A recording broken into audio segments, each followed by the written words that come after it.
I feel like you being like all over me is what a borderline is supposed to want, but I'm like, ew, get off of me. You're not like that all the time. Not all the time, but Most of the time. yeah, I think when I was younger, I would have been happy to have you leeching, but now I'm like, please, please let me live. Please stop. All right. Hi, guys. Welcome to the Bold, Beautiful Borderline podcast. It's Sarah and Talon. And today, I'm so sorry that last week there wasn't an episode. What happened is that for the first time in 4 years, my ass sat down and recorded, in air quotes, an episode and didn't hit record. And I was so pissed. I was like, okay, well, I'll record it tomorrow. And then tomorrow was a Monday and shit got crazy. Social work on Mondays is gnarly. I digress. There was not an episode last week. So today there is going to be 2 episodes. No guest episodes because I feel like there's been a lot of guest episodes lately. However, there is a possibility that this episode is on YouTube. Who knows? If it's on YouTube, you can see that I need my hair done. You can see that I'm losing mine. So. And Talon is losing his hair. If this is going to be on YouTube, it will be on YouTube later in the day. So if you are listening to this today, Sunday, I don't know that it will be up, but if you are listening to this later in the week, I will add the link in the show notes. And also, Bold, Beautiful Borderline is the YouTube handle. And there's really nothing up, but it is my goal to start doing that. So, okay. Recently, I put a Instagram question on my stories out about what people think about boundaries. And I had a ton of responses. They were so fun. I'm going to record a Patreon bonus about people's responses, but I figured, how many people know the 6 different types of boundaries? I don't know. Did you know them? I didn't know that there were 6 different types of boundaries. I didn't know there were 6 different types of boundaries until my ass was a therapist. Yeah, so I was Googling boundaries work.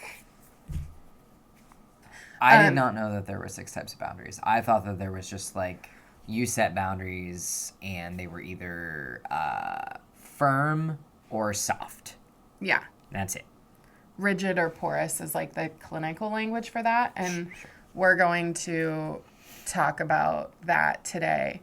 It's interesting because in DBT you learn about Dear Man and you kind of learn about how to set boundaries with people, but you don't really learn about, at least from what I recall, what the specific, spidey senses of types of boundaries are. You just feel in your body this doesn't feel good.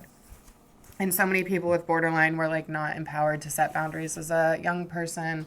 We're not raised in environments where boundaries were modeled for them. So I thought it would be really interesting to record about the 6 types of boundaries today. And so I am going to read through them and we're going to talk about them. But as they pull this up, tell me what did you feel you were taught about boundaries versus what you know now? Well, I can definitely say that I was not aware that I was taught boundaries because that was not a language. That was not a word in my family's language for that. But your mom has very firm boundaries. My mom has very firm boundaries. So a really great example is I was not allowed in my parents' room. And so I'm sure a lot of people are well, yeah, that's a thing.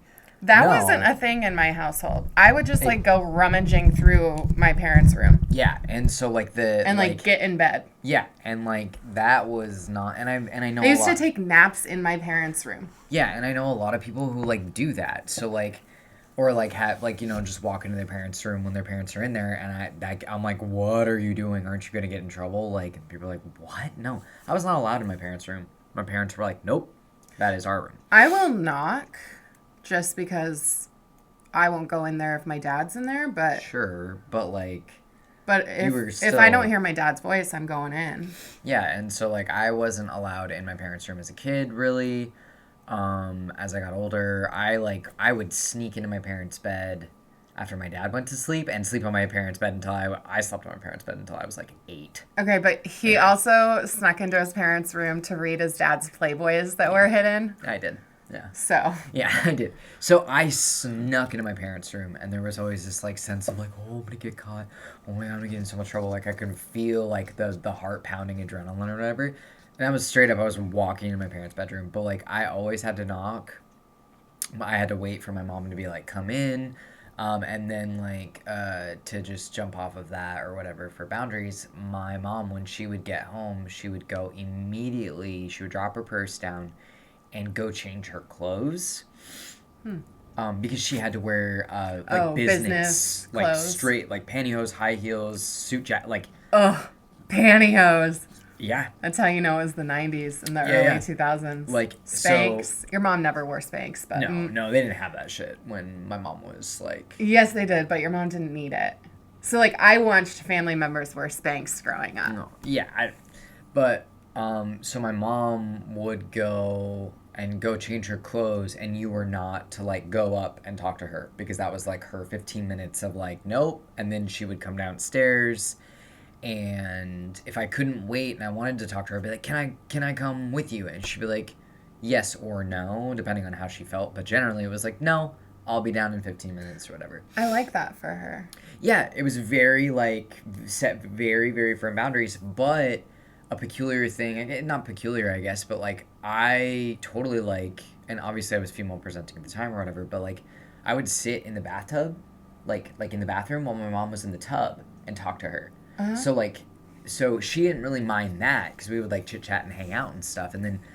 When I was younger, I would be like taking a bath or whatever, and be like, Mom, come talk to me. And she's like, all right, fine. But there were always like, my mom was always very like, nope, you can go do your thing. I'm going to go do this thing. I was never like. Yeah.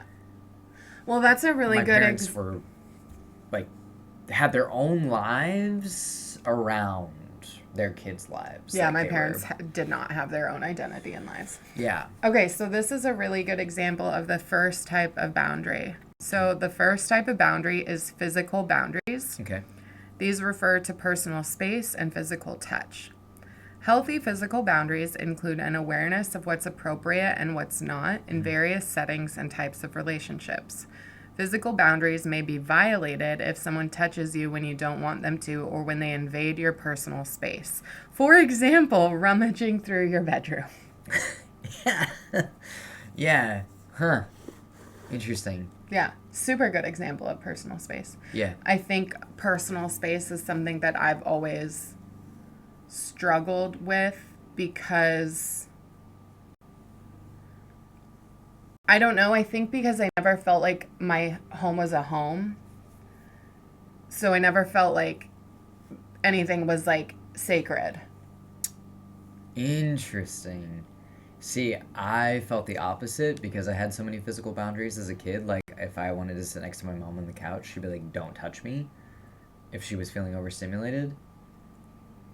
Yeah, see, I don't remember anyone I don't remember like snuggling Oh, yeah, I didn't. with I my didn't, like, parents snuggle with my at parents. all. I didn't snuggle with my So my parents. personal space with them was not like touch Yeah, because that wasn't yeah. like I feel like uncomfortable hugging my parents. Yeah. And I always. But I would kiss my mom on the Yeah, lips. Yeah. I kissed all my parents and my grandparents and everybody on the lips until I was like. So weird. Fuck. Sometimes we still do it, so it's like, it just is what it is, yeah. But like, when I would like get on the couch or whatever, if my mom like, because I always wanted to snuggle, always when we were like really close, and my mom would be like, no, and I'd be like, can I put my feet underneath of your legs? And I would call it burying the eggs. Yeah. Well, I was weird. So and she'd be like, yeah. So I would do this. I would do this. See, because we have video, so I can do this now. And my feet, and then I would bury them under my mom, and then I would lay down on the couch, and she would read her book sitting up, and so I would bury my eggs under her, and that was like, Your way of touch. yep, and her way of being like, all right, bro, yeah, fine, but yeah, so yeah. Interesting. But I never felt like my home was a home because it wasn't super physically affectionate. Yeah, I think that. Yeah. I think I felt like my mom was like so emotionally over extending herself, but there wasn't physical. Yeah. And then my dad was just like emotionally not there. Yeah. Okay. Well, let's just talk about the next one, which is emotional boundaries. Yeah. This refers to a person's feelings. I could throw up knowing how not respected these were in childhood, but how respected they are now in our lives, which is like so beautiful. Emotional boundaries refer to a person's feelings. Healthy emotional boundaries include limitations on when to share and when not to share personal information. For example, gradually sharing personal information during the development of a relationship as opposed to revealing everything to everyone. So like no trauma dumping, which is something I'm working at.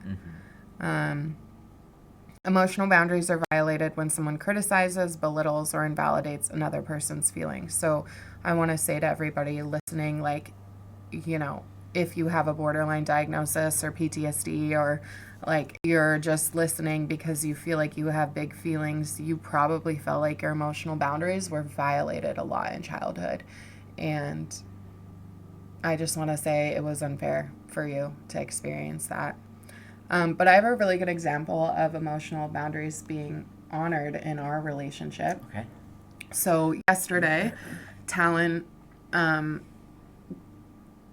did something that felt my trauma told me it was a lie, but it wasn't a lie because he forgot to tell me something that he knew would be significant for me. And he told me over the phone, and I was like, I gotta go. And it wasn't like a fuck you, it wasn't mean, it was just like I can't talk about this right now. Yeah, that's all he said. And then he was driving home, so it was like a 2-hour drive, and I had a chance to like journal. And he came home, and he like I was like napping. He came to me in bed, and he was like, can we talk about it? And I was like, I don't physically verbally want to talk about it, but you can read my journal. And it wasn't like an extensive journal entry, it was just him being able to have an insight into my feelings. And he was like, thank you for sharing that with me. I appreciate you like letting me into your feelings, and I just want you to know that it wasn't my intention. And you were like, is our relationship in a fracture right now? And I said, no, it's not in a fracture. I know that you didn't intend to do that, but it did trigger me a lot. And yeah, that was beautiful. It was fabulous. Yeah, well, it was, you said, I don't want to talk about this right now. I respected that by just driving, because like I can have Siri text for me, and all of my anxiety and all of my stress wanted me to, for lack of a better word, use you to help me regulate my own anxiety. And I was like, in my brain, I was straight up, I had the thought, I was like, no, she said she doesn't want to talk about it. I need to respect that and not try to use her to make me feel better for something that I did. Yeah. You know? And this is something you and I speak about a lot, because I will try to like make something better for Talon right away. And yes, I care about him and I love him, but actually I'm trying to do that because if I can fix it for him, I can solve my own discomfort in him being upset, because it scares me when he's upset. Not because he's scary. Look at this kid. I could fucking eat him. I could just stomp on you. You're so small. But because like it triggers a lot of fear of men in me. And so like trying to fix everything for him so nothing gets better, so he doesn't like raise his voice, not at me, but when In general. it's just yeah. in general, when Yeah. people get mad, their voice raises, their tone, like, it gets, like, more gruff or whatever. And so I'll immediately try to fix something instead of honor his feelings. And that's crossing his emotional boundary as a way of trying to regulate my own. And I think this is something people don't talk about enough, which is the whole, like, are you okay thing. It's like, I know I know you want to know if they're okay, but also, like, you want to know if you and them are okay Yep. because you are worried about if you've fucked up. Yes, absolutely. And I do that a lot. I think a lot of people do that a lot, and I think that I used to do that a lot, and I do that way less with you. Well, I'll tell you. Yes, and like I You don't can- have to wonder how I feel. No, I know, but I can also ask. I can ask and be like, "Are we okay? Is this a fracture? Do we need to repair?" And when you tell me your answer, whatever it is, I believe you. Yeah. Like, I don't. That's not something I've experienced in a lot of other relationships. I've experienced a lot of things in other relationships where it's like, oh, yeah, we're good. But she doesn't feel good. I can feel how the energy is between us and it doesn't feel good. With you, I can be like, is this a fracture? And when you say no, I'm like, okay, cool. Like, and because it's not. Yeah. And, Well, we don't, like...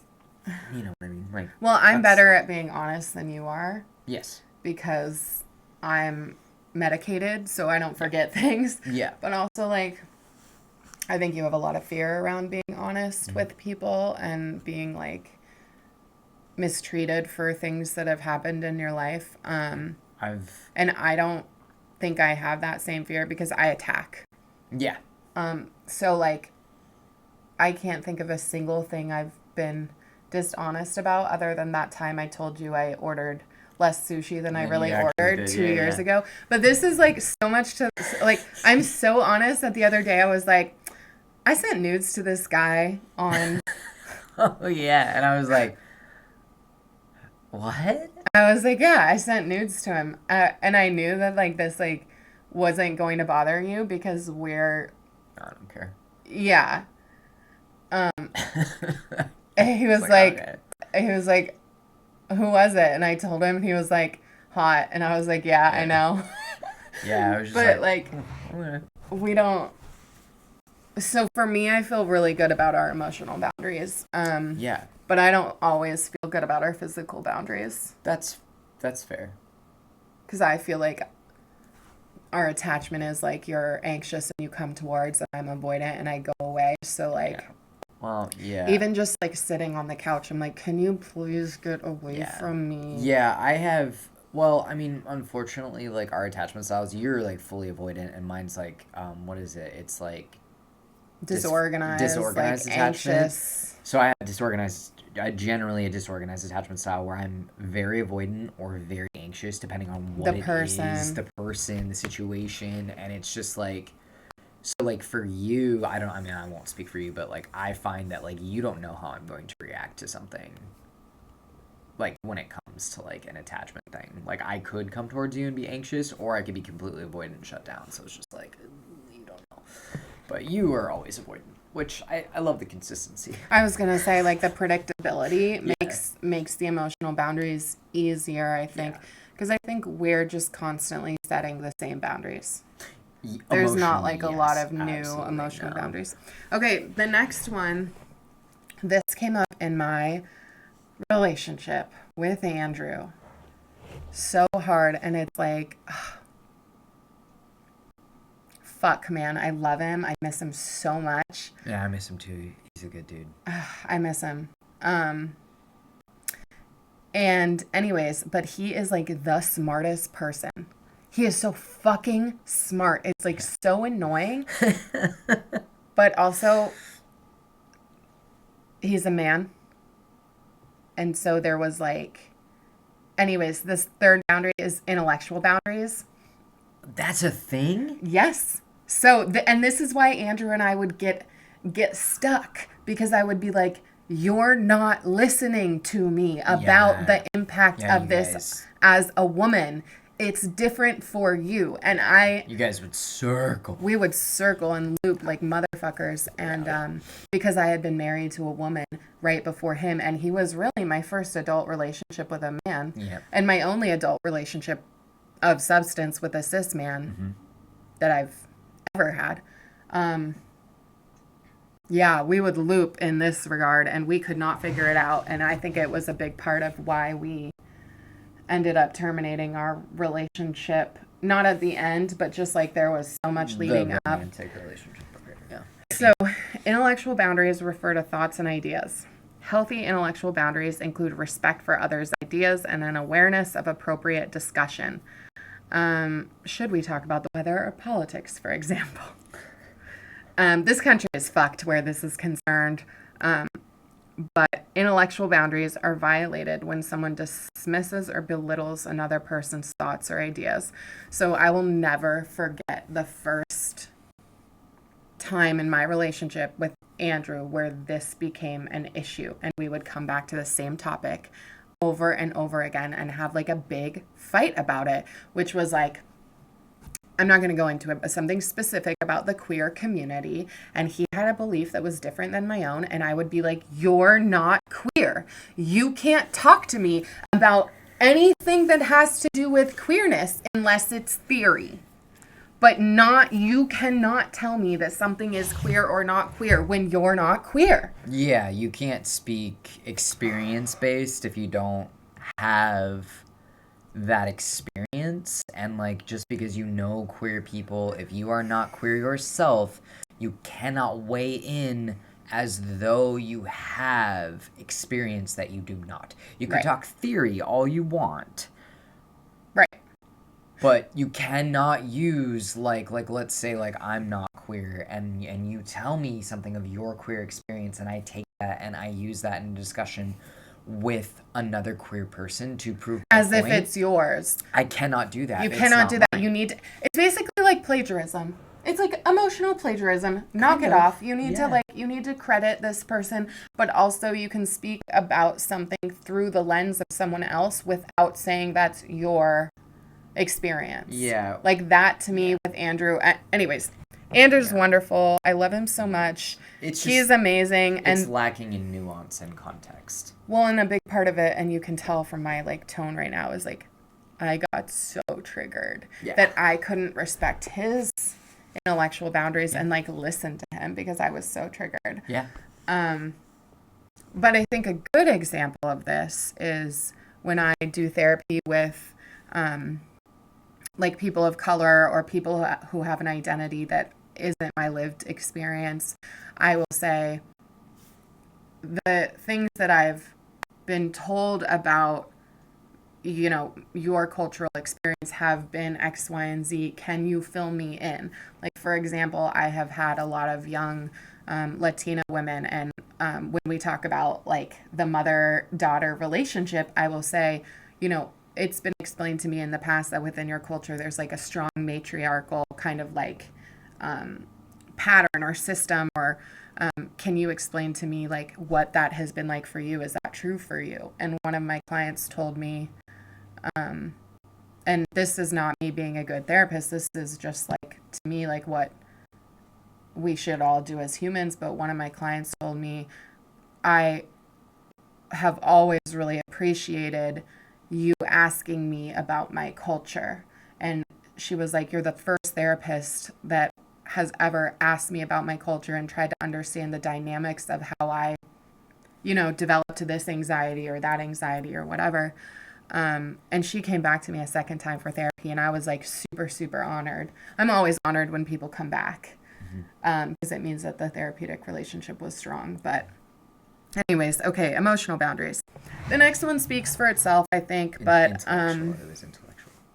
oh, intellectual, thank you. The next one speaks for itself as far as I'm concerned, but not a lot of the population has figured this one out, which is sexual boundaries. Yeah. Sexual boundaries refer to the emotional, intellectual, and physical aspects of sexuality. Healthy sexual boundaries involve mutual understanding and respect of limitations and desires between sexual partners. Sexual boundaries can be violated when unwanted physical touch, sexual touch, pressure to engage in sexual acts, leering, or sexual comments occur. Mm-hmm.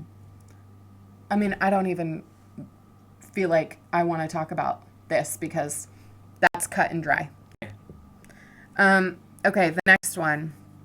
This is big for you. So, okay, so far we've talked about physical, intellectual, emotional, and sexual boundaries. Yes. There's two more. Material boundaries. This refers to. Yeah, this is big for you. Material boundaries refers to money and possessions. Don't touch my shit. I'm so, oh my god, keep going. You I'm have tired. gotten so much better. I have, yeah, I have. And I really have. I used to have such panic about, like, I would text him and be like, hey, just so you know, I moved this thing. Yeah, you would.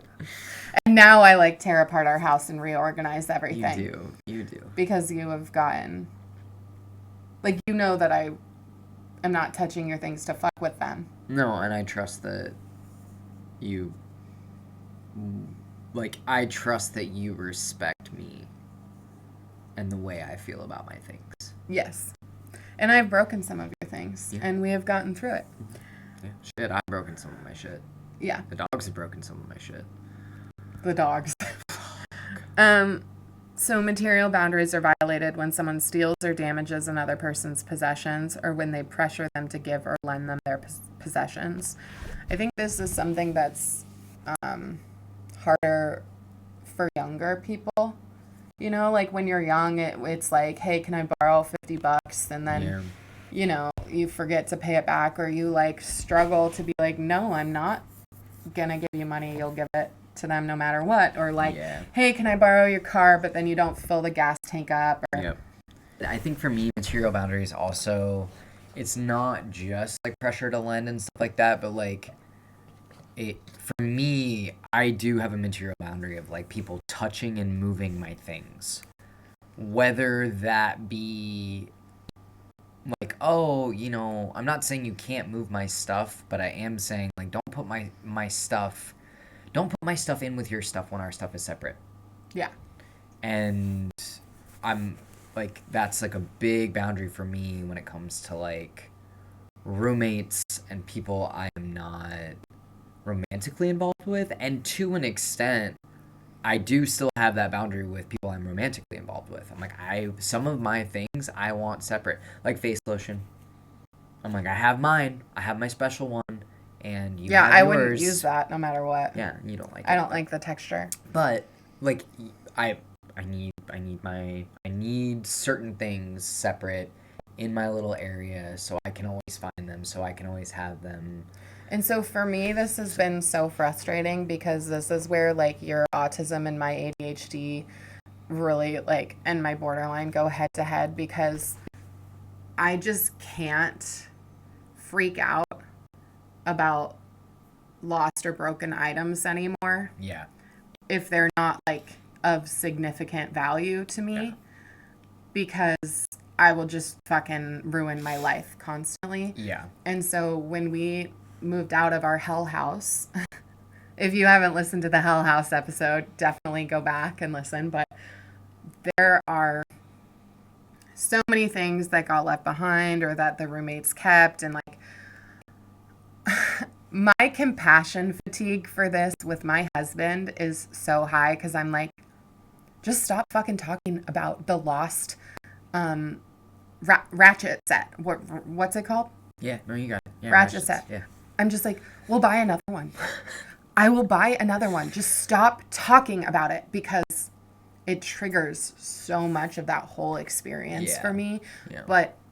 But it's real for you that boundary was crossed so significantly that a year later you still have so much resentment and anger. Yeah. And I think this is one of the things this is why boundaries are so important, is that when they are crossed and when we cannot repair with people, it damages relationships. Yeah. Resentment is the number one cause of marriages ending. Mm-hmm. Absolutely. And so boundaries are super, super important. Yeah. Well, I mean, for And me, those relationships will never be repaired for you because no. of what happened. Yeah, and like for me also, when it comes to people always are like my entire life, people have minimized the value that I put on my things. And I'm not talking about my family, because my family actually is like the people, like my dad instilled that in me. Yeah. Like he's like, if I buy you something nice, you need to take care of it because you're not going to be able to get another Oh one. my God. A good example of this is we got gifted my father-in-law's Christmas Are you going to talk cactuses, about the emotional support plants? the emotional support plants that he has hated for 20 something years. 27 years. 27-year-old Christmas cactuses, two of them live in my home in the north facing window because he has been complaining about them for 27 years because they were never his to begin with. No. They were his, at the time, sister-in-law, Talon's aunts. Mm-hmm.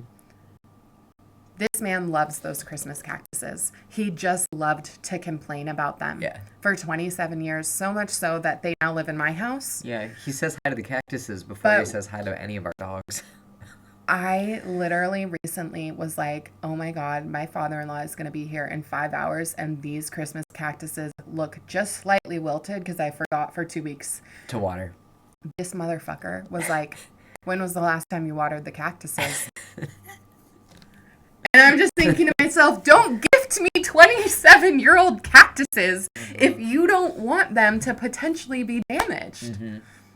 Yeah. And, So funny. But yeah, I got that from my dad. Like, my dad still has things of his from like the 70s. They work. He's got a Coleman camp stove from like 1979. Well, that and still he's not like a hoarder. No. He's like, if I bought it from 79 and it still works, I'm not going to buy a new one. Absolutely. 100%. So I got that from like my family. You know, both of my parents grew up very poor. They worked really, really hard, and they are not rich, but they are like, you know, Yeah, middle class. if middle class exists, that's what they are, right? Yeah. And so my entire life, like friends or other people who have come in and out of my life have always been, I guess, maybe a little perplexed about how possessive and how obsessive I seem about my things. Yeah. And I have never been able to explain all of the nuances when it comes to my things. Because some things I care about, but like if they disappear or something happens to them, that's okay. That's just kind of like I have categories in my head for certain things. Yeah. Like, you know, like books disappear. You lend them out, sometimes they don't come back. Stuff like that. But see, within that category, only certain books. Right, and then same thing with like, you know, clothes and video games and all these things. All of the like item categories have little subcategories of importance, like when I got it, where I got it, if I can get it again, if someone gave it to me, like as a gift because I liked it, that means more to me. Yeah. Because and again, I have things and I have really firm boundaries around my things because my things are a way to like maintain and keep memory, which I don't have a lot of, and that's not something I talk about or like tell people because I'm very ashamed about the fact that I don't remember a lot of my life or parts of my life, or like I don't remember I don't know for sure factually 100% what was left at the old house. Yeah. I can't give you an itemized list out of my head. I don't know. That's why I keep my things separate because they're labeled as mine. So I just trust that what is in this box is mine. And so when you dump my box of ratchets or whatever the fuck into your box, and now it's one fucking box and you can tell the difference, but I can't because I have a system, which is my box. Yeah. And so this to me is like so dysregulating, and I will just be like, Yeah. I'm just going to put it on a credit card. Like, even if I don't have the money for it, Yeah. I'm just going to fix it right away because I can't keep listening to it. I have such compassion fatigue. Yeah. And it's awful. This is like, and we don't talk about this anymore as a No. boundary to the fact that like I can't very easily respect your material boundaries in terms of this, and you can't very easily respect my emotional boundaries in terms of this because Yes. I have said, like, can we please stop talking about it? Yep. And so yeah, we set that boundary, and like where like if I'm doing a project and I'm missing something that I'm sure I had, I don't say anything to her. Or you say it once and I will be like, okay, do you want me to go out and buy this? Even if I don't have the money, but I will put this on a credit card, or I will find it and I will rummage through the free Facebook and we will find a new ratchet set. Yeah. Yeah, so that has been good for us, like setting. We don't talk about it. Yeah, setting that boundary. And I think a lot of people would be like, "Oh, your boundaries don't talk about it." Fuck yeah. Like, I can be angry in the garage and throw shit around while she's upstairs, and she has no idea that I'm mad, and that's okay because. Well, at the end of the day, this doesn't- is one of those things where we cannot talk about it because it's not going to result in that long-term resentment between us. It's not about us. But if we keep talking about it, it could. But if we can't not talk about, like, for example, in that whole situation, we couldn't ignore the emotional boundaries that were crossed in that living situation. Yes. We had to work through those, or our relationship wouldn't have. 100%. So, anyways, okay. Yeah, that was a good boundary. Yeah, that's nice. That's really nice. Okay, final one is time boundaries. This refers to how a person uses their time. To have healthy time boundaries, a person must set aside enough time for each facet of their life, such as work, relationships, and hobbies. Time boundaries are violated when another person demands too much of another's time. Okay, I just want to say, if you can perfectly manage your time boundaries, you have a fuckload of privilege. Yeah, good for you. Because Talon and I are both working 2 jobs. Mm-hmm. And honestly, my goal is that we have enough time that the litter boxes get changed every day and that our dogs get a walk-in every day. If those 2 things happen, super, super rad. But every night I sit on the couch and I do work while you watch television. Like, every day you go from one job to the tattoo shop. So you work from 8 a.m. to 8 p.m. Mm-hmm. And I schedule clients on Sunday nights who cancel during the week. Yep. Like, we can't have time boundaries at this point in our life. And I don't foresee a time when we will be able to easily do that unless capitalism is torn down. Yeah. But if you do have an easier time with time boundaries, I think that's a beautiful privilege to have, and I love that for you. And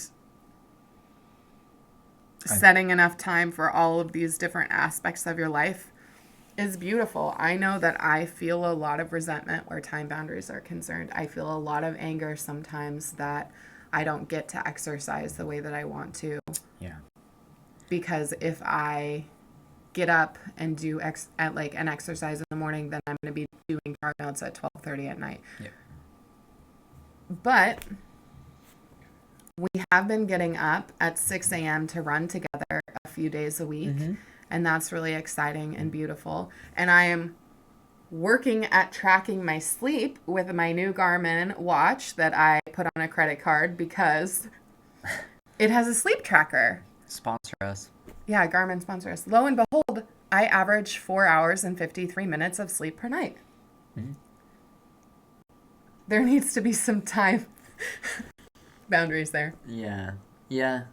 I think time boundaries, like, that's a good example of like people talking about like their work-life balance or whatever. Yeah. So I think like when it comes to like perhaps like professional relationships, time boundaries are infinitely more important. I'm not gonna say more important. No, I don't really know the word, but like I guess for us, a time like the time boundaries that we have is like, okay, this is when we're at work and this is when we're not at work.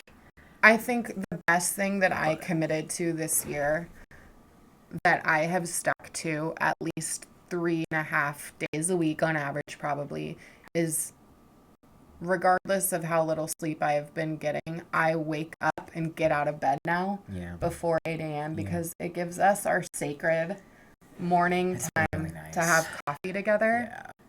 And when we have our sacred morning time, whether it's us running or just like being around each other In the morning, yeah. in the morning, I'll like leave my office door open and be checking email, and he'll be like doing coffee, and I'll be like getting the cats done because people probably don't know, but I accidentally stole 3 feral cats from the neighborhood. 3 feral kittens from the neighborhood. So now we have 4 cats. So many cats. We have so many animals, it's unreal at this point, which makes our time boundaries hard. But Yeah. anyways, I feel so embarrassed by how I just ranted about time boundaries Why? and our lack thereof. I don't think that's something to be embarrassed about because, like, I think that... I don't want people to think I'm, like, whiny and dramatic and gross. Well, I don't think people think that. And if they do, that's their own thing and they can think that elsewhere. But, like, when it comes to boundaries, right, different types of boundaries, we all as human beings naturally do better with certain types of boundaries than other types of boundaries. You and I are not necessarily built to have very great time boundaries. Yeah, we both have ADHD. Like, you know, so, like, I think that at the end of the day, accepting where we're weaker, quotation marks, right? Yeah. And accepting where we're stronger is fine. And trying to improve on time boundaries for us, we have talked about that and we are actively trying to be more aware of it. Yeah. Because we both get sucked into the thing, the tunnel vision, the thing we're focused on, and you know, like, we pull back and we're like, oh fuck, our house is Oh my God. a mess because you and I have been working so much and we haven't even been... I was so You know? proud of myself, though. On Wednesday, I put into Teams on my hospital assessing job. Yeah, guys, I got a W-2 job so I can have health insurance, hey, that I don't pay $1 million for, which I'm going to end up doing anyways because my providers aren't in network with my new insurance. But I think I did the math. The United States healthcare system is so fucked. I think that our providers should all be like required to be in network with every insurance company, but I digress. I put in Teams like won't be on until noon and just shut it, and I cleaned the house and I listened to a podcast and it was just like so nice. So yeah, we are working at it. Yeah, like, you know, like, it's not a realistic expectation for any human being on the planet to be super duper amazing in every single type of boundary. And honestly, it's not really a realistic expectation for human beings to be just crushing it at life.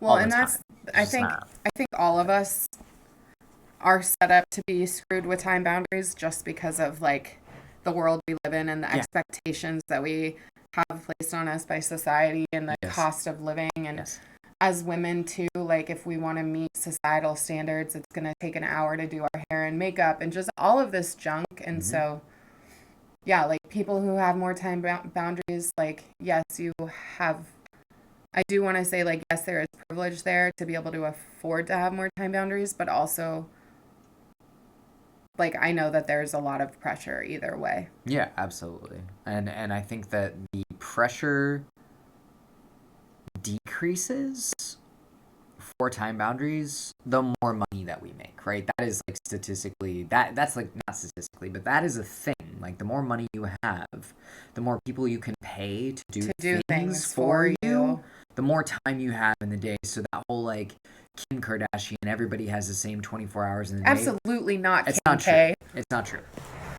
She has people doing her hair and her nails at the same time, and like, so that she can study for the bar. Like, no. And her makeup. Like, you know, she can do more in 1 hour because she has 5 people doing them for her. So she says, "Oh, I work, you know, 16 hours a day." No, you don't. You have employees who are working for you 8 to 10 hours a day. Maybe you're clocking 2 total hours of work, and then you have fucking travel time. on your private jet. Like, miss me, dog. But Yeah, I like- digress. Time boundaries are probably an important one, They're important, and I think they're hard. and that's okay. That is a boundary that we struggle with. I'll take that. Yeah. I'll take that. So those are the 6 types of boundaries, y'all, and we gave good and bad examples, and maybe overshared, but that's just, I'm gonna like cope with my own internalized shame about that, and attempt to not ruminate on it the rest of the day. So if you made it all the way through, thank you so much. Please let us know what your thoughts about this episode are. Send us a DM, send us an email, and we'll see you next time. Oh, wait, we're doing YouTube stuff now. You have to say like, subscribe, and follow. Yes. That.